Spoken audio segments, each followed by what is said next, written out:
दे माननीय दो। सदस्यगण, आप लोग आसन पर चले। माननीय सदस्यगण, सदन नेता कुछ बोलना चाह रहे हैं, चलिए चलिए आसन पर चलिए, चलिए।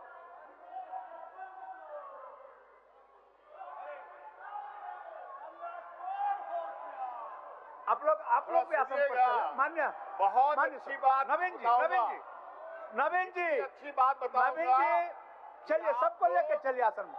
नवीन जी, खुशी से चलिए। उछल पड़ेंगे। सुरेश जी, चलिए आप लोग अपने आसन पर चलिए। भैया चलिए मेरी भी बात थोड़ा सुनो। माननीय मुख्यमंत्री जी कुछ बोलना चाह रहे हैं, चलिए। हम भी कुछ बोल रहे हैं आपको। चलिए शायद आप गतिरोध समाप्त हो, खोलते हैं तो थोड़ा सा सदन नेता की ही बात सुन लिया जाए। नहीं सुनिएगा? बोलते भाई, आप ही की बात हम लोग बोल रहे हैं। हीरा जी बैठिए थोड़ा सा, सदन में बोलिए। एक बहुत जब नेता प्रतिपक्ष और सदन नेता खड़ा होता है तो सुनना चाहिए। चल अपनी बात मैं जरा आप लोग को बताना चाहता हूं। अरे थोड़ा आप आनंदित भी होइए, चिंता मत कीजिए। अध्यक्ष महोदय, मैं माननीय विपक्ष के साथियों को कुछ बात बताना चाहता हूं। इनको बहुत आशाएं हैं हमसे भी, राज्य की जनता को तो आशा है और उनके अनुरूप हम काम भी कर रहे हैं, लेकिन इनकी जो आशाएं हैं और इनकी जो आकांक्षाएं हैं वो इतनी अधिक है कि इसको पूरा करते करते कितना जन्म लेना पड़ेगा इसका तो अंदाजा मैं नहीं कर सकता। लेकिन निश्चित रूप से राज्य की जनता को आश्वस्त करने में हम लोग सक्षम हैं। इनकी सहारे की आवश्यकता नहीं। और अभी विगत प्रकरण अभी 2-4 दिनों से जो यहाँ चल रहा है अध्यक्ष महोदय, हमें लगा कि अब ये हमारे जो विपक्ष के लोग हैं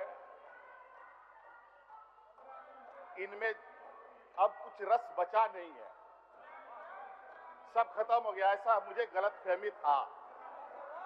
लेकिन कभी कभी ये अनेक तरीके के आड़ में छुप कर बैठे रहते हैं और अलग अलग सोर्स से अपने को जीवित रखते हैं। जैसे कुछ परजीवी लोग अपने आप को जिंदा रखने के लिए अलग अलग चारा और इनका इंतजाम करता है, उसी तरीके से आज छात्रों की आड़ में अपनी ताकत का इजहार कर रहे हैं। तो मुझे भी लग रहा है कि थोड़ा बहुत अब इनमें बचा हुआ है रस, वो भी अगले कुछ समय के बाद वो भी खत्म हो जाएगा। मैं सदन को आश्वस्त करता हूं।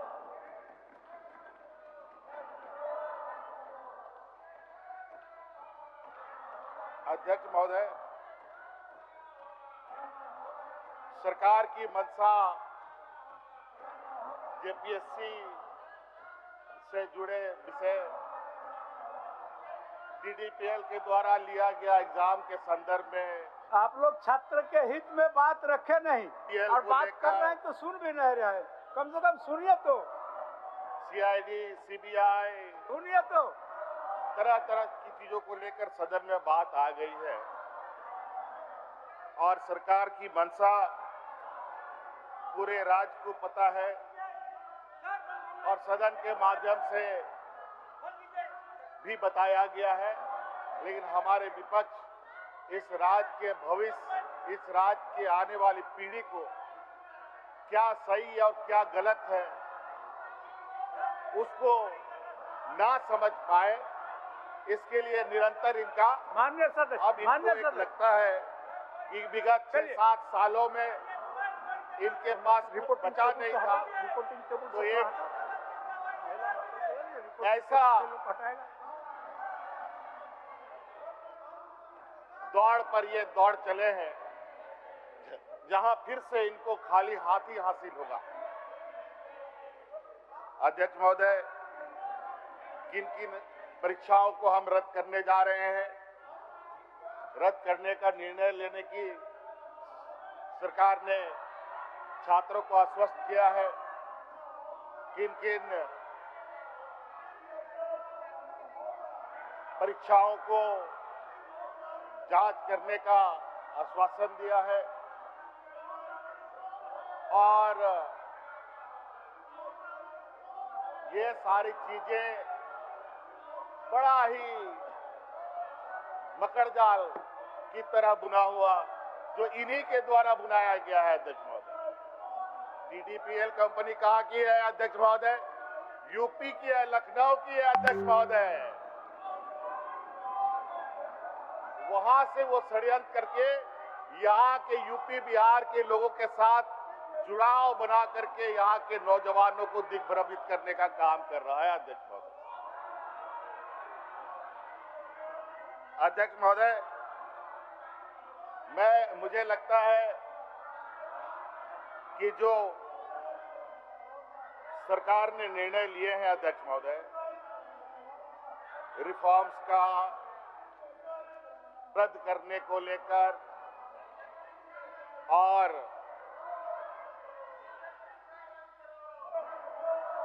जांच को लेकर बिल्कुल सरकार की मंशा स्पष्ट है और सरकार निरंतर अपने कदम आगे बढ़ा भी रही है। हम आगे कामों को अंजाम तक ना पहुंचा पाए, इसके लिए इनका अपना जो विपक्षी ताकत है उसका दुरुपयोग करने में लगे हैं, लेकिन कोई चिंता नहीं। वो क्या कहावत है, वो हल्ला करते रहेंगे, हम अपना राह चलते रहेंगे।